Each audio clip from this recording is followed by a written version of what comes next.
Hi, എല്ലാവർക്കും ജ്യോതിസ് കറി വേൾഡിലേക്ക് സ്വാഗതം. ഇന്നിപ്പോൾ നമ്മൾ പുതിയ വേറൊരു വീഡിയോ ആയിട്ട് വന്നിരിക്കുകയാണ്. ഒന്നുമല്ല, സിമ്പിളായിട്ട് ഉണ്ടാക്കാൻ പറ്റുന്ന ഒരു തക്കാളി പച്ചടി. ഇപ്പം നമ്മുടെ വീട്ടിൽ കൂട്ടാനൊന്നുമില്ല, കഷ്ണങ്ങളൊന്നുമില്ല, നമുക്ക് ഭയങ്കര മടിയാണ്, ഒന്നും ഉണ്ടാക്കാനും വയ്യ. അല്ലെങ്കിൽ പെട്ടെന്ന് നമ്മളൊരു കറി ഉണ്ടാക്കണ്ടെന്ന് വിചാരിച്ചു, അപ്പോൾ ഒരു ഗസ്റ്റ് കയറി വന്നു, അപ്പോൾ നമ്മൾ എന്തെങ്കിലും ഒരു കറി ഉണ്ടാക്കി കൊടുക്കണ്ടേ. അങ്ങനെയൊക്കെ വിചാരിക്കുന്ന സമയത്ത് ഒരു 4 തക്കാളി ഉണ്ടെങ്കിൽ പെട്ടെന്ന് നമുക്ക് ഉണ്ടാക്കിയെടുക്കാൻ പറ്റുന്ന ഒരു സിമ്പിൾ തക്കാളി പച്ചടി. അതെങ്ങനെയാണ് ഉണ്ടാക്കണമെന്നുള്ളത് നിങ്ങൾക്ക് കാണിച്ചു തരാം.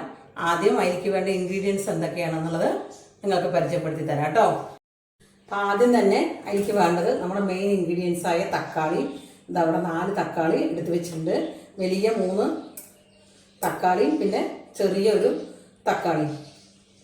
പിന്നെ വേണ്ടത് അതിലേക്ക് 1 സ്പൂൺ ഉപ്പ്, പിന്നെ ഒരു 1/4 സ്പൂൺ കടുകും, പിന്നെ ഒരു 1/2 സ്പൂൺ കടുക് വറുത്തിടാനും കൂടിയിട്ട് 3/4 സ്പൂൺ കടുകാണ് വേണ്ടത്. പിന്നെ ഒരു 1/4 സ്പൂൺ നല്ല മുളക് പൊടി, അതായത് കാശ്മീരി മുളക് പൊടി എന്നല്ല, നല്ല എരിയുള്ള മുളക് പൊടി. പിന്നെ ഒരു കഷ്ടി 1/4 സ്പൂൺ, ഒരു 2-3 പിഞ്ച് അത്രയും മഞ്ഞൾപ്പൊടി വേണ്ടുള്ളൂ, കുറച്ച് മഞ്ഞൾപ്പൊടി. പിന്നെ അതേപോലെ തന്നെ ഒരു 1/4 സ്പൂൺ ജീരകം, ഒരു 6 ടേബിൾ സ്പൂൺ നാളികേരം, പിന്നെ കുറച്ച് കരിവേപ്പിൻ്റെ ഇല, 2 പച്ചമുളക്. ഇത്രയാണ് അപ്പോൾ ഇതിലേക്ക് വേണ്ട ഇൻഗ്രീഡിയൻസ്. അപ്പോൾ ആദ്യം തന്നെ നമ്മൾ ഈ തക്കാളി ഒന്ന് 4 കഷ്ണങ്ങളായിട്ട് അരിയാം. അപ്പോൾ ഓരോന്നും, അപ്പോൾ ആദ്യം തന്നെ തക്കാളി നമ്മൾ അരിയുമ്പോൾ അതിൻ്റെ ഈ സൈഡിലത്തെ ഈ ഒരു സംഭവം ഉണ്ടല്ലോ, അതാ ഈ കറുത്തിട്ട് കാണുന്നത്, ഇത് നമ്മൾ എടുത്ത് കളഞ്ഞ് മാറ്റണം. ആ തക്കാളി എപ്പോൾ അരിയുമ്പോൾ നമ്മൾ അതെടുത്ത് മാറ്റണം. അതിന് ശേഷം അതിനെ ചെറുതാക്കിയിട്ട് 3-5 കഷ്ണങ്ങളാക്കി അരിഞ്ഞു വയ്ക്കുക. അപ്പം നമ്മളിതാ എല്ലാ തക്കാളിയും ഇതുപോലെ അരിഞ്ഞു. ഇതാ നോക്കിയാൽ കാണാം, നല്ല പഴുത്ത തക്കാളിയാണത്, നല്ല പഴുത്ത തക്കാളി ആയിരിക്കണം. അപ്പോൾ ഈ തക്കാളി എല്ലാം അരിഞ്ഞിട്ട് നമ്മളൊരു പാത്രത്തിൽ വേവിച്ചാൽ മതി, പക്ഷെ അതിന് കുറച്ച് സമയം എടുക്കില്ലേ. അതുകൊണ്ട് ഞാനിതിപ്പോൾ ഒരു കുക്കറിലേക്ക് ഇട്ട് കൊടുക്കുകയാണ്.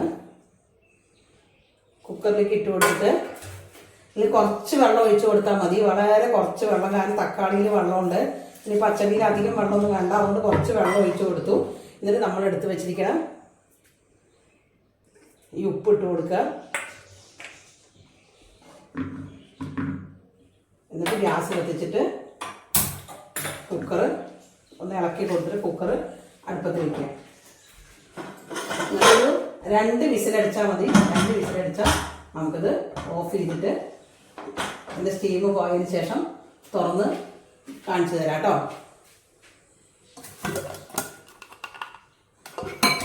അതിൻ്റെ ഇടയിൽ നമ്മൾ എടുത്ത് വെച്ച നാളികേരല്ലേ, നാളികേരത്തിന് മിക്സിയുടെ ജാറിലിട്ടിട്ട് നമുക്കൊന്ന് അരച്ചെടുത്തിട്ട് വരാം.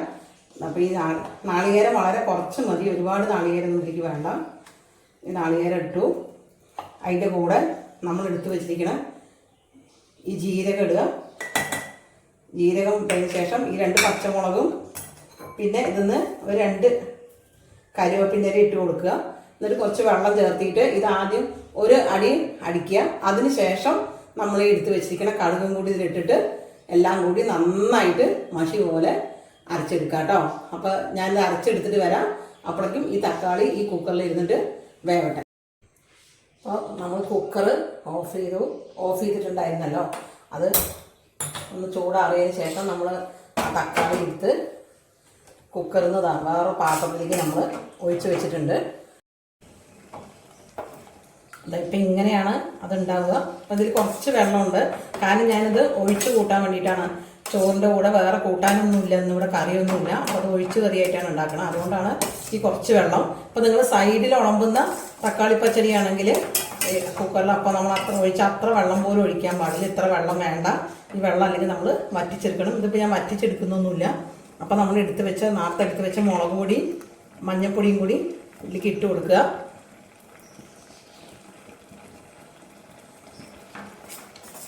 അതിനുശേഷം ഇത് നന്നായി ഒന്ന് ഇളക്കി കൊടുക്കുക. ഇനി മഞ്ഞൾപ്പൊടി മുളക് പൊടി ഇട്ടിട്ട് ഇതൊന്നും കൂടി ഒന്ന് തിളക്കട്ടെ.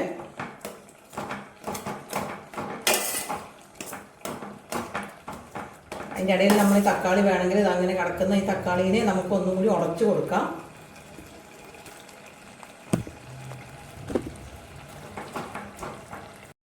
അത് നന്നായിട്ട് തളർന്നു. ഇനി ഗ്യാസ് ഒന്ന് സ്റ്റീം കമ്മിയാക്കി വയ്ക്കുക, സിമ്മിൽ വെക്കുക. അതിന് ശേഷം നമ്മൾ അരച്ചെടുത്ത് വെച്ചില്ലേ കടുക്, ജീരകം, പച്ചമുളക് ഒക്കെ പാടുകൂട്ടെ അരച്ചത് ഇതിലേക്ക് ഒഴിക്കുക. അരച്ചതിന് ശേഷം ഞാൻ അതിൽ മിക്സിയുടെ ജാറൊന്ന് കറക്കിയിട്ടുണ്ടായിരുന്നു. അപ്പോൾ അതൊന്ന് ഈ ഗ്യാസിൻ്റെ സ്റ്റീം കൂട്ടി വയ്ക്കുക. അതിലേക്ക് ഒഴിച്ചു കൊടുത്തിട്ട് നന്നായി ഒന്ന് ഇളക്കി കൊടുക്കുക.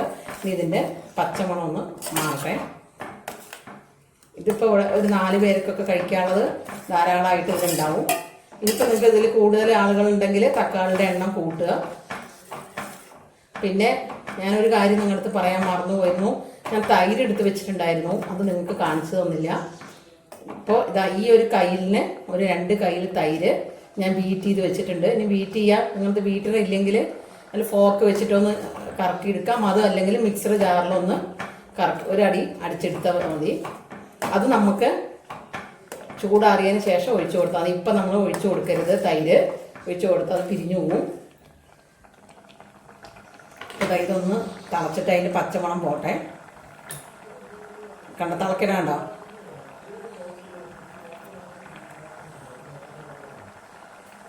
അപ്പോൾ ഇനിയിപ്പോൾ ഞാനിത് ഗ്യാസ് ഓഫ് ചെയ്തു. ഇനി നമ്മളിത് മാറ്റി വയ്ക്കും. മാറ്റി വെച്ചിട്ട് ഒരു 10 മിനിറ്റ് കഴിയട്ടെ. ഇതൊന്ന് ചൂടാറിയതിന് ശേഷം തൈര് ഒഴിക്കണത് നിങ്ങൾക്ക് കാണിച്ചു തരാം കേട്ടോ. നമ്മൾ വാങ്ങി വെച്ച് അത് കുറച്ച് നല്ലോണം ഒന്ന് ചൂടാറിയിട്ടുണ്ട്.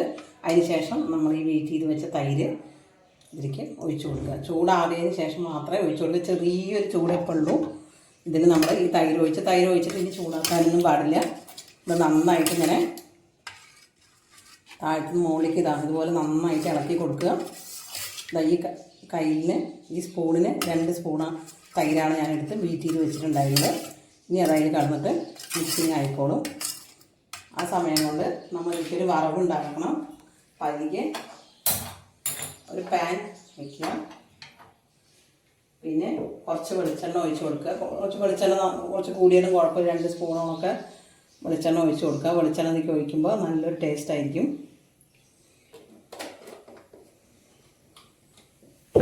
വരുന്നുണ്ട്. അപ്പോൾ നമ്മൾ നേരത്തെ എടുത്ത് വെച്ച കടുക് കുറച്ച് അരയ്ക്കാൻ എടുത്തില്ലേ, ബാക്കി കടുക് ഇതിലേക്ക് ഇട്ട് കൊടുക്കുക.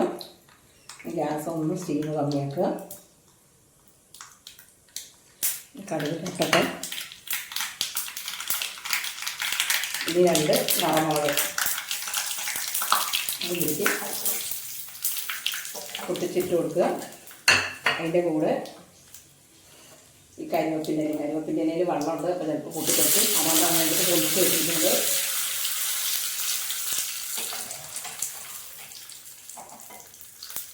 ഇത് നമ്മൾ ഇനി ഇതിലേക്ക് കൊട്ടിക്കൊടുക്കുക. ഇപ്പോൾ നിങ്ങൾക്ക് മധുരം ഇഷ്ടമുള്ളവരാണെങ്കിൽ ഇതിലൊരു 2 നുള്ള് പഞ്ചസാരയും കൂടി ഇടാം. ഞാൻ ഇട്ടിട്ടില്ല, പച്ചരിയല്ല, അതുകൊണ്ട് വേണമെങ്കിൽ പഞ്ചസാര ഇടാം. അപ്പോൾ ആ പുളിപ്പും എരിവും പഞ്ചസാരയൊക്കെ പാടെ നല്ല രസമുണ്ടാവും. ഇനി നമ്മളിത് ഇളക്കി കൊടുത്തിട്ട് ഇങ്ങനെ ഒരു 5 മിനിറ്റ് അടച്ച് വയ്ക്കുക. 5 മിനിറ്റ് അടച്ച് വെച്ചതിന് ശേഷം ഇത് തുറക്കാൻ പാടുള്ളൂ. അപ്പോൾ ഈ വറവൊക്കെ അതിൽ മിക്സിങ് ആയിട്ട് ആ വെളിച്ചെണ്ണയൊക്കെ അതിൽ മിക്സിങ് ആയതിന് ശേഷം കറിക്ക് നല്ലൊരു ടേസ്റ്റ് ഉണ്ടാവും. ഇതാ നമ്മൾ തുറന്നു. ഇങ്ങനെയാണ് തക്കാളി പച്ചടി. ഇതിപ്പോൾ ഞാൻ ഒഴിച്ച് കഴിക്കാൻ കൂട്ടി കഴിക്കാൻ വേണ്ടിയിട്ട് ഉണ്ടാക്കിയ കറി ആയതുകൊണ്ടാണ് ഇത്ര വെള്ളം. ഇപ്പം നമ്മൾ സൈഡിൽ ഉളമ്പാനാണ് ഈ തക്കാളി പച്ചടി ഉപയോഗിക്കണമെങ്കിൽ ഇത്രയും വെള്ളം വേണ്ട. ഞാൻ ആദ്യം പറഞ്ഞ പോലെ തക്കാളിയിൽ കുറച്ച് വെള്ളം ഒഴിച്ചുണ്ടാക്കിയാൽ മതി. അപ്പോൾ സിമ്പിളല്ലേ. ഇപ്പം നിങ്ങൾ കണ്ടപ്പോൾ 10 മിനിറ്റ് കൊണ്ടൊക്കെ ഈ കറി ഉണ്ടാക്കി കഴിയുന്നുണ്ട്. അപ്പോൾ ഇതുപോലെ നിങ്ങൾ തക്കാളി പച്ചടി ഉണ്ടാക്കി നോക്കിയിട്ട് ഇതിൻ്റെ എന്തൊക്കെയാണ് നിങ്ങളുടെ അഭിപ്രായങ്ങൾ എന്നുള്ളതൊക്കെ ജ്യോതിസ് കറി വേൾഡിൻ്റെ അടിയിൽ വന്നിട്ട് എഴുതണം. പിന്നെ അതുപോലെ നിങ്ങൾക്ക് ഇഷ്ടപ്പെട്ട ഈ വീഡിയോ ഷെയർ ചെയ്യുക. അതേപോലെ തന്നെ എപ്പോഴും പറയുന്ന പോലെ തന്നെ സബ്സ്ക്രൈബ് ചെയ്യാത്തവരുണ്ടെങ്കിൽ സബ്സ്ക്രൈബ് ചെയ്തിട്ട് എന്നെ സപ്പോർട്ട് ചെയ്യണം. അപ്പോൾ അടുത്ത വീഡിയോ ആയിട്ട് കാണുന്നവരേക്കും ബൈ.